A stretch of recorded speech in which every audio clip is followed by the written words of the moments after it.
तो हमने देखा कि जो बुद्धिराम था वो काकी को क्या किया, उसने गुस्से से काकी को पकड़ा और पकड़कर उसके कमरे में लाके धम से फेंक दिया और फिर कहा आशा रूपी वाटिका, वाटिका मतलब समझते हो, वाटिका किसे कहते हैं? सीता कहाँ थी? अशोक वाटिका। वाटिका मजे पेड़ के नीचे, पार्क, पार्क, बागीचा, बाग, ठीक है, थोड़ा सा कॉमन सेंस लगेगा ना वर्ड। हाँ, तो जिस तरह यहाँ पे शांत, जिस तरह आशा रूपी यानी होप, आशा मतलब होप होता है ना, आशा की तरह जो वाटिका थी वो लू में एक झोंके में नष्ट विनष्ट हो गई। लू समझते हो, जब कड़क गर्मी चलती है उस समय जो गर्म हवा होती है जिसके संपर्क में आने से लोग बीमार पड़ जाते हैं, लू लगती है ना, उसे लू कहते हैं। जो गर्म हवा चलता है जिससे हम लोग को तबीयत खराब होती है। तो यहाँ पे काकी के मन की अवस्था को दिखाया गया कि काकी कमरे से बाहर जाने से पहले क्या क्या नहीं सोचा था, वो सडनली अचानक क्या हुआ, जिस तरह एक आशा रूपी वाटिका, वाटिका में हरे भरे सब कुछ फूल फुलवारी घास फूस सब दिखते हैं, अचानक ऐसा लगा जैसे उस वाटिका में गर्म हवा लू चला और सब कुछ खत्म हो गया, नष्ट हो गया। जब कड़क गर्मी होती है पूरा मैदान, पूरा पार्क, पूरा बगीचा आपने देखा होगा, वो सन्नाटा हो जाता है, सब जल जाते हैं, खत्म हो जाते हैं। जहाँ पर जलाशय की सुविधा ना हो, जहाँ हम लोग जिसको जल नहीं देंगे पेड़ को तो वो सूख ही जाएगा ना, गर्मी में सब खत्म हो जाएगा ना। तो ऐसी बूढ़ी काकी की अवस्था हो गई, ऐसा हुआ बूढ़ी काकी के साथ। उसके जो मन थे वो नष्ट विनष्ट हो गई। मेहमानों ने भोजन किया, अब आगे कुछ इस तरह हुआ, मेहमानों ने भोजन किया, घर वालों ने भोजन किया, परंतु बूढ़ी काकी को किसी ने ना पूछा। बाहर के लोग खा लिए, घर के लोग भी खा लिए, लेकिन काकी को किसी ने नहीं पूछा। बुद्धिराम और रूपा दोनों ही बूढ़ी काकी को उनकी निर्लज्जता, निर्लज्जता समझते हो? देखिए बेटा, ये जो निर्लज्जता वर्ड है इसमें उपसर्ग भी है, प्रत्यय भी है और मूल वर्ड भी है। निर्लज्जता, इसमें मूल वर्ड है, मेन वर्ड है लाज या लज्जा, इसमें नी लगा है उपसर्ग, ता लगा है प्रत्यय, तो निर्लज्जता यानी बेशर्मी, ठीक है ना। तो निर्लज्जता के लिए दंड देने का निश्चय कर चुके थे। जो उसके बेटा और बहू थे उन्होंने ये सोच लिया था, ये डिसाइड कर लिया था कि काकी ने जो आज हम लोगों का मेहमानों के सामने जो बेइज्जती की, उसके लिए उसको यही सजा है कि उसे आज खाना नहीं मिलेगा। ऐसा उन्होंने निश्चय किया था, डिसाइड कर लिया था। उनके बुढ़ापे पर दीनता, देखिए दीनता का अर्थ क्या होता है, गरीबी या फिर दया, यहाँ दो चीजें हो सकती हैं। दीनता पर, हत ज्ञान पर किसी को करुणा ना आई। यहाँ पर देखिए हत ज्ञान यानी होता है बेसुध, बेसुध यानी कि जिसका हमें ज्ञान नहीं होता। पहले ही मैंने आपको बताया बुढ़ापा बचपन का आगमन हो जाता है। जब लोग जैसे जैसे बूढ़े होते हैं वो बचपन की अवस्था में जाने लगते हैं, उनकी सोच समझ उतनी नहीं होती, वो धीरे धीरे बच्चे की तरह सोचते हैं। जिस तरह एक बच्चा अबोध हो जाता है, उसको कुछ समझ में नहीं आता कि मैं क्या कर रहा हूँ, अच्छा कर रहा हूँ बुरा कर रहा हूँ, उसी तरह जो बूढ़े व्यक्ति होते हैं वो धीरे धीरे बचपन की अवस्था में चले जाते हैं। इसीलिए बूढ़ी काकी की दीनता की यानी उसकी दया को, उसकी गरीबी को, उसकी आशा को और उसके जो बेसुध उसने जो काम किया, बिना सोचे समझे जो काम किया, उस पर किसी को कोई करुणा नहीं आई, किसी को दया नहीं आई कि काकी ने ऐसा क्यों किया। अकेली लाडली उसके लिए कुढ़ रही थी। लाडली कौन है? हाँ, बुद्धिराम की एक बेटी है लाडली, जो कि काकी के बहुत क्लोज है और काकी को प्यार करती है और काकी भी उसे बहुत प्यार करती है। सिर्फ लाडली को ही ऐसा फील हो रहा था कि अरे पूरे गांव ने खाया, पूरे घर ने खाया और काकी ने ही नहीं खाया अभी तक। उसको सिर्फ इस बात की कुढ़ हो रही थी, यानी थोड़ा चिढ़ रही थी इस बात के लिए। लाडली को काकी से अत्यंत प्रेम था। बेचारी भोली लड़की थी, भोली यानी सीधी सादी लड़की थी। बाल विनोद और चंचलता, देखिए बाल विनोद किसे कहते हैं, बचपन में जो हंसी मजाक चलते रहता उसे बाल विनोद कहते हैं। और चंचलता जो एक्टिव थी उसमें गंध तक नहीं थी और उसको ये सब चीजों की कोई भनक नहीं थी कि आखिर काकी के साथ क्या हुआ। दोनों बार जब उसके माता पिता ने काकी को निर्दयता से घसीटा तो लाडली का हृदय ऐंठ कर यानी मसोड़ कर रह गया जब उसने अपने माता पिता को देखा कि उसके जो माता पिता है वो दादी के साथ यानी काकी के साथ ऐसा निर्दयपूर्ण व्यवहार कर रहे हैं, तो उसको दिल बहुत मसोड़ा, बहुत दर्द हुआ। लेकिन माता पिता के काकी का निर्दयता घसीटा लाडली का हृदय ऐंठ कर रह गया। यह झुंझला रही थी और इस बात के लिए वो चिढ़ रही थी, यह लोग काकी को क्यों बहुत सी पूड़ियां नहीं देते, अगर काकी पूड़ी चाहती है तो उसे क्यों नहीं दे देते, ऐसा वो लड़की लाडली सोच रही है। अपने अपने हिस्से की पूड़ियां बिल्कुल ना खाई थी, उसने जो उसे पूड़ी मिली थी खाने के लिए उसने बिल्कुल नहीं खाया। अपनी गुड़ियों की पिटारी, गुड़िया मतलब समझते हो जो गुड्डा गुड्डी होता है ना, बच्चे खेलते हैं, तो उसका जो गुड़ियों का पिटारा था, जो डब्बा था, बॉक्स था, उसमें उसने क्या किया, उस पिटारी में बंद करके रखी थी जो पूड़ियां उसे खाने के लिए मिला था। उन पूड़ियों को लाडली ने कहाँ रखा था, अपने गुड़िया के डब्बे में, बॉक्स में रखा, पोटली में रखा। उसका हृदय अधीर हो रहा था यानी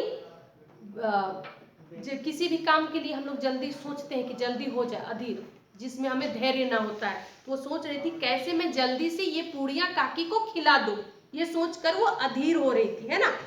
उसके बाद बूढ़ी काकी मेरी बात सुनते ही उठ बैठी, यानी लाडली जैसे गई और जाके काकी को कुछ कहा, काकी तुरंत उठकर बैठ गई। पूड़ियां देखकर कैसी प्रसन्न हो गई, जैसे लाडली ने उन पूड़ियों को काकी को दिया, काकी उन पूड़ियों को देख के ऐसे प्रसन्न हो गई, ऐसे खुश हो गई, मुझे खूब प्यार करेगी।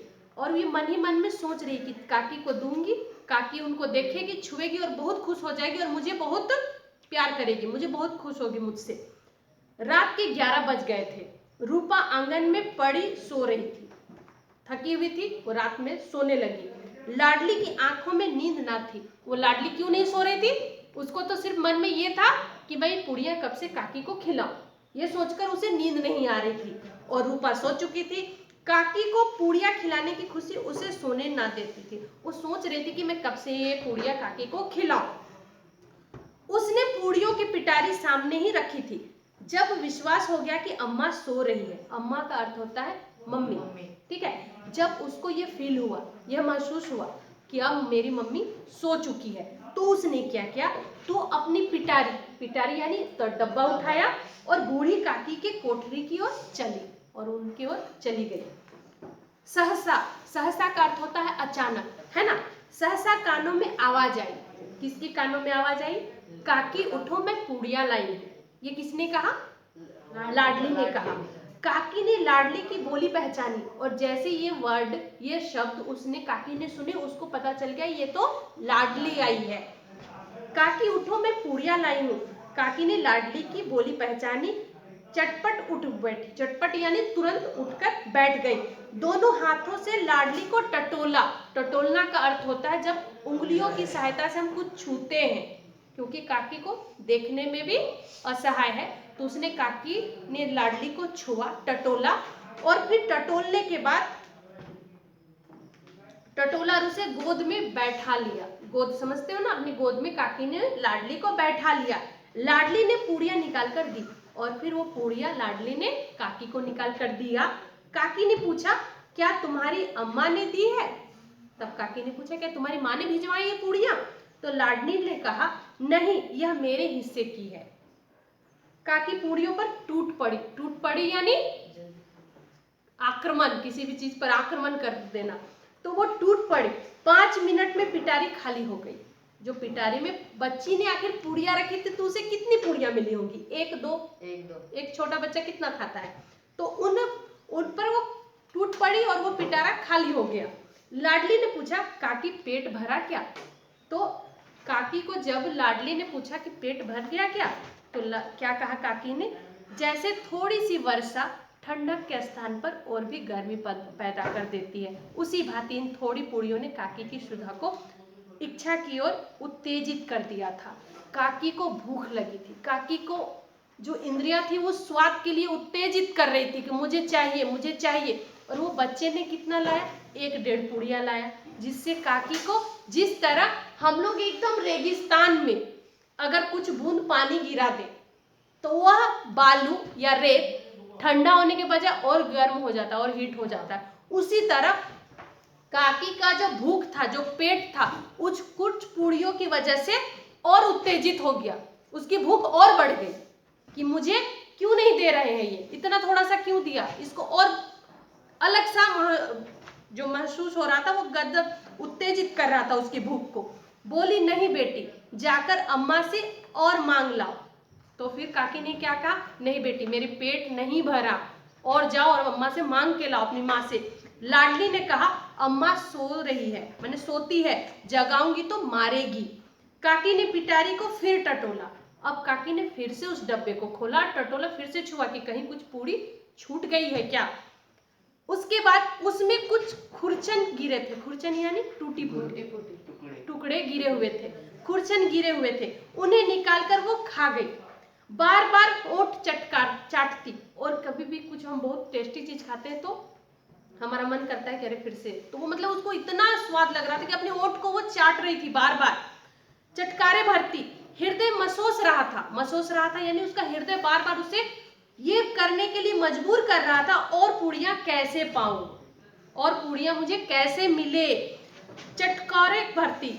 और क्या है उसके बाद, संतोष सेतु जब टूट जाता तब इच्छा का बहाव अपरिमित हो जाता है। यानी जब हमारा संतोष, सेटिस्फेक्शन का जब बांध टूट जाता है, उसकी धैर्य की सीमा खत्म हो जाती है, तो फिर क्या होता है, जो अपरिमित है वह अपने आप, जो हमारी धैर्य है, शालीनता है, वो खत्म हो जाती है। क्योंकि इंसान पहले अपने पेट को देखता है, भोजन, उसको भोजन चाहिए। तो यहाँ जो काकी के साथ हुआ वो कुछ अच्छा नहीं हुआ, गलत हो रहा था। मतवालों के मद का स्मरण करना उन्हें मदाक बना रहा था। इसका एक वर्ड देखना पड़ेगा, मदाक बना रहा था। काकी का अधीर मन इच्छा के प्रबल प्रवाह, प्रबल यानी सबसे ऊपर है ना, प्रवाह यानी बहाव, प्रवाह को बहा गया। ये सब सोच के जो हमने देखा कि काकी के थोड़े से भोजन से काकी की क्या अवस्था हुई, उसका हालत और खराब हो गया उन कम भोजन की वजह से। उचित और अनुचित का विचार जाता रहा। अब काकी के दिमाग में ना उचित समझ में आ रहा है ना अनुचित, जाता रहा यानी चला गया, उसको सोच समझ नहीं है अच्छा और बुरा का। फिर आगे हम लोग देख रहे हैं कि लिखा है, वे कुछ देर तक उस इच्छा को रोकती रही, अब उसे और भोजन चाहिए, और भोजन चाहिए। उसने ये सोच को कुछ देर उसने कंट्रोल करके रखा, दबा कर रखा। फिर क्या हुआ, सहसा अचानक क्या की, लाडली से बोली। अचानक काकी ने, जब उसका धैर्य खत्म हो गया तो वो लाडली से बोली, मेरा हाथ पकड़कर वहां ले चलो जहां मेहमानों ने बैठकर भोजन किया है। जब उसका कंट्रोल खत्म हो गया तो उसने लाडली को कहा, लाडली मेरा हाथ पकड़ो और बेटा मुझे वहां पर ले चलो जहां